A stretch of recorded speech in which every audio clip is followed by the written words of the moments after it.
Well, you want to start this one since you're 24 in? I'm always on it for I am.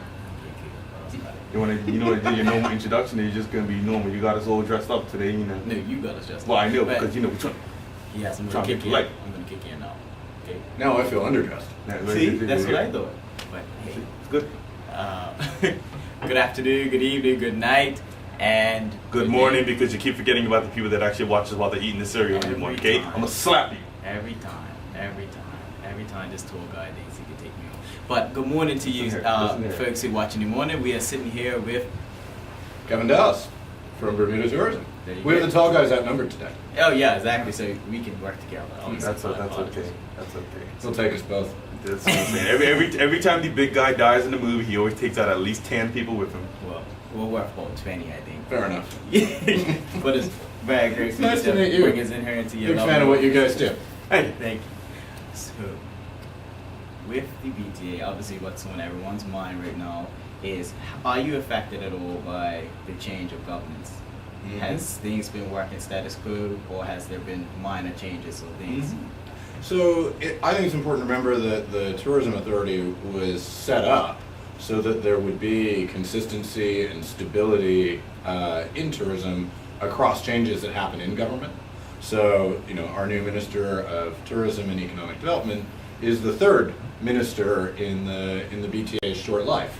And we've been through 3 ministers now, and actually, we've plotted a pretty steady course through that. We've worked really hard to make sure that we have bipartisan support for what we do. So we worked very closely with our minister when he was the shadow minister. And I think having the shadow minister now become the minister is also an element of continuity that we've had. So for us, our strategy really continues largely unchanged. That's good. Because I know a lot of times in Bermuda we always have that problem with continuity, because we have so many changes problem with portfolios and ministers, so that's good to hear. We change politicians like underwear. No, that's right. And I think if you look at, what tourism has never suffered from in Bermuda is a shortage of ideas. What we suffered from was the resolve to stick to any of those ideas. So if we look at the number of different strategies, the number of different branding efforts, the number of different marketing strategies that Bermuda has been through in the last 30 years, we've been all over the place. And the BTA was formed exactly to stop that. Okay, is there any statistics that you would like to kind of tout about? Because I know you have to be proud about your progress so far in such a short time. Yeah, because this year, how closely did you guys work with America's Cup? Because this year, I've never seen so many tourists in Bermuda before. Mm-hmm. So this year, the first half of this year has been incredibly strong. And that's on the back of actually what was a real year of growth and progress for Bermuda last year. So last year we ended the year up 17% on the year before, which is an incredible one-year performance. It doesn't get us anywhere near where we need to be. We still got a long road up, but last year was great, and then from a growth point of view, and then this year has been equally strong. So in the first half of the year, the number of air visitors was up 16% year on year, which is off a bigger base thanks to all the growth of the year before. And spending was way up. So spending was up 30%, or nearly 30%. I get in trouble if I round up. Nearly 30%. We don't want to get you in trouble. You can't get me in trouble.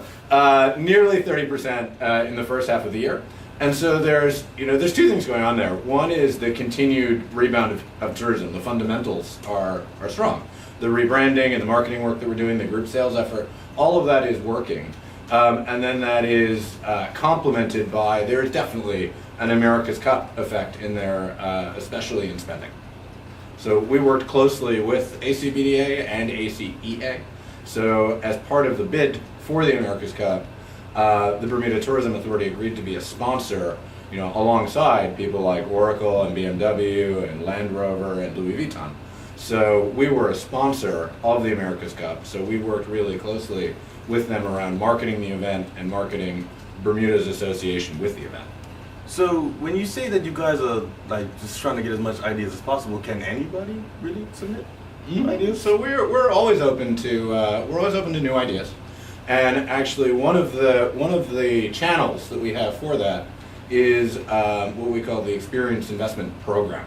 So we run a program every year where we solicit ideas from the public for things that we could do or that they could do that will either bring visitors to the island or fill gaps in the experience of visitors that are coming anyway. So what will make the visitor experience in Bermuda better? And then we run a pretty transparent but disciplined process to evaluate all those ideas, to look at how sustainable a business plan there is behind them. And then we make decisions about where we'll invest the funds that we have available in Bermudian entrepreneurs' ideas. So things like Blue Sky Flights, which you guys might be familiar with, the Cessna plane based down at the airport. You know, those are ideas You don't that know were about those pay are attention. no. I didn't even grow up in Bermuda. Yeah. I didn't know. Come Well, on, He man. wouldn't even let me just kind of coast through it. Nah. So Blue Sky Flights is there's a Cessna plane based down at the airport, and they have a handful of pilots, and visitors can go and book a 90-minute aerial trip over Bermuda. And we all know that when you see Bermuda from the sky, you really get a kind of, if you want, special perspective on how unique and different Bermuda is. So, you know, we thought that experience really enhances the way our visitors feel about Bermuda, and it's something they really enjoyed doing. So we were happy to provide seed capital for that venture to get off the ground. Well, that's good because, you know, Bermudians are never in shortage of ideas. Whether those ideas are good or not is up for debate. Yeah. But, Yeah. you know. No, there are lots of others though. So for example, Bermuda Heroes Weekend, you probably know that one. Yeah, I got that one. Yeah. He was home. Yeah. He was boring. I popped up. No, you weren't. Don't lie. Don't lie. He Don't just- lie. Was he one of those people watching from the road above and looking sad?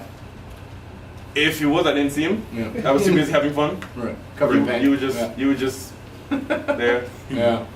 You know, I'm kidding. Sorry. I don't think Yes, that's do legal that. down there actually. Mhm. It's not. What would you do? Like throw dollar coins?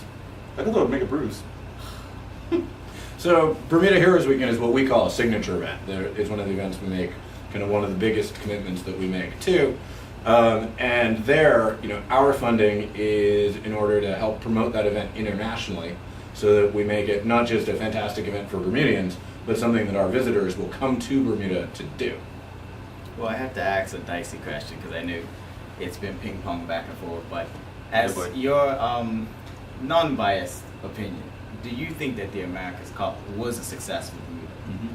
So, you know, speaking as a sponsor, so thinking about the America's Cup from Bermuda Tourism's point of view, it was definitely a success for us. So the quality of the exposure, the volume of the exposure that we got out of it in terms of the journalists that we were able to hook to come to Bermuda, partly because of the Cup, but then who experienced more of Bermuda as a result. The footage that we had from NBC, so the original proposal for the America's Cup actually assumed that we'd be on NBC Sports, not NBC Network television. So we got a big upgrade that we hadn't expected there, which added to the value. And then we ran, as a sponsor, we, like all the other sponsors, ran a hospitality program during the event where we targeted business contacts, people that can bring group business to Bermuda, and high-profile journalists, and we brought them to Bermuda to see the Cup, but also to experience the island. And we are just starting to see some of the coverage and group bookings coming out of that, but so it's too soon to say what the ROI on that will be. But the qualitative feedback that we got was phenomenal. We really proved in that event that Bermuda can pull off a mid-sized event at that scale and at real quality. And that has a lot of value as we think about what other kinds of business we might tender for in the future. So something like the Bermuda Triathlon that will happen next April, where we're targeting bringing 1,200 triathletes to Bermuda for the first ever World Triathlon Series in Bermuda. That event, really, we got off the back of the success that Bermuda was having with the America's Cup. So from that point of view, it definitely had a lot of value to us. I think the wider question of the overall economic benefit to Bermuda for what, not just we, but what the Bermuda government and all the other stakeholders put into it, that's a question that ACBDA will answer, and they're working with PwC to do it with a report that's due in October. So our figures, the ones we released last week, say that more visitors came. So June was up 9% in air visitors, and up significantly in revenue for our hotels. But that's only a part of the picture. Okay, well, that's good. Because that's what I was hoping to get an in-depth, explanation from someone who's qualified. Not a bunch of folks just throwing stuff out on social media. That's all everybody does is throw stuff out on social media. Yeah, don't we do Isn't that? that what you do? Yeah, I was gonna say, don't we do. You're supposed to stop me before I put my foot in my mouth on camera. No, That's I fine, very Steve. much, rather than you putting your foot in your mouth, it is a joy. Makes you look relatively good by comparison. It does. He but- needs all the help he can get. Yeah. For sure. I'm glad you realized that, sir. Yeah. But Well, I said I watch you guys all the time. So. it's nice to hear that. It's fun of these people that catch I us. feel like we're at one. Yeah. Yep, that was your first strike, yep. But what exactly Be do you last. think is the toughest challenge that you experience trying to bring new tourists to the island? Like, what are some of the hurdles that you think that we as a country and as you have to hop over? So I think when you look at, certainly when you look at the longer term picture, the way that we now market Bermuda and what resonates with a younger, more experiential visitor is this idea that just 90 minutes from New York, they can leave their life behind and become part of our way of life. So the way that we market Bermuda is not pretty pictures of beaches and golf courses anymore. It's very much about putting Bermudians and our way of life front and center. And we know that works. So then when we think about the experience that our visitors have here on the island, we think it is really important that Bermudians be front and center in delivering that experience that those visitors have gone into. So we really need Bermudians on the front line of tourism. And No, I think it would help. yeah, and that's a challenge. When you look at sort of the last 30 years, hospitality kind of became the employer of last resort.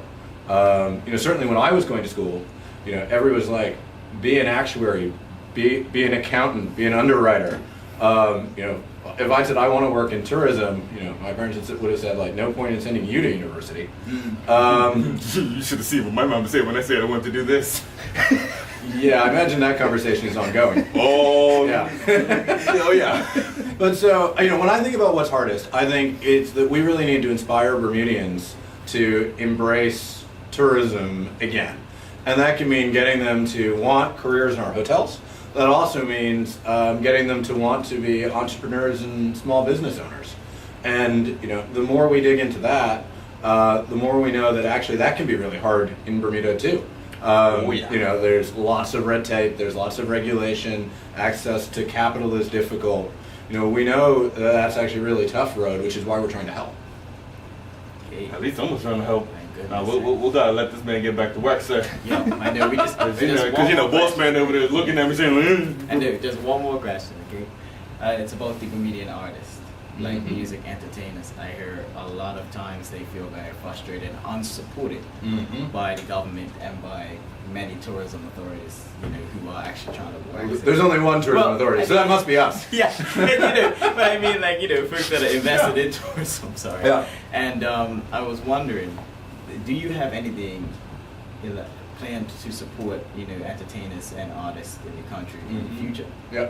So, I think what makes life hard for Bermudian entertainers, well, there's a lot of things that make life hard for Bermudian entertainers, but for me the biggest one is actually how short our season has become. So, we have a peak season that is really only June, July, and August, and we need to build that season out, because for our entertainers, the toughest thing about their career choice is that they need to make enough money to live all year during the summer. So the best thing that we can do at the Tourism Authority to help them is turn Bermuda into more of a year-round destination.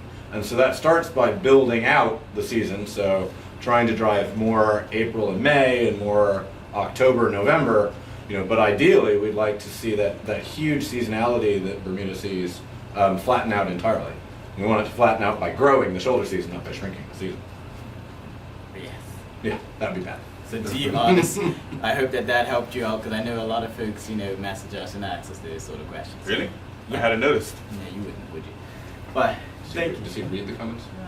No, I do. I don't answer because he's a bit more politically correct than I am, and I tend to, Yeah.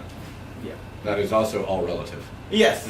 It's very relative, but He's nicer than I am. Yeah, let's put it that way. Online. No. That explains why I usually go everywhere with Glenn. Yeah. Yeah. See, you have to have that counterbalance. Yeah. You know what I mean? Yep. But we're Someone who gonna says the right thing while you say whatever happens to be top of mind. Yeah. Yeah. He gets. I feel like I'm sitting in the wrong spot right now. You love trying to gang Well, up that's with me. true. Come join us next week when we interview you. Oh, it'd be like about political correctness. I mean, I'm up for that. We know nothing about political correctness. If But- it comes out into my mind, it comes out my mouth. Yeah, Jesus. But we appreciate you giving us some time from your busy schedule to come and talk to us. And we're going to let you get back to work because we know you have a time constraint and you're busy. And we don't want to get you fired. No. Thank you. You're right. Fair enough. Oh, thanks, guys. I like you too. Oh, yeah. Yeah. Me more than you, though. This is what we do on here, okay? Thank you so much. We Thanks, guys. appreciate you. Thank you. Yes, sir. Check out later. Thanks.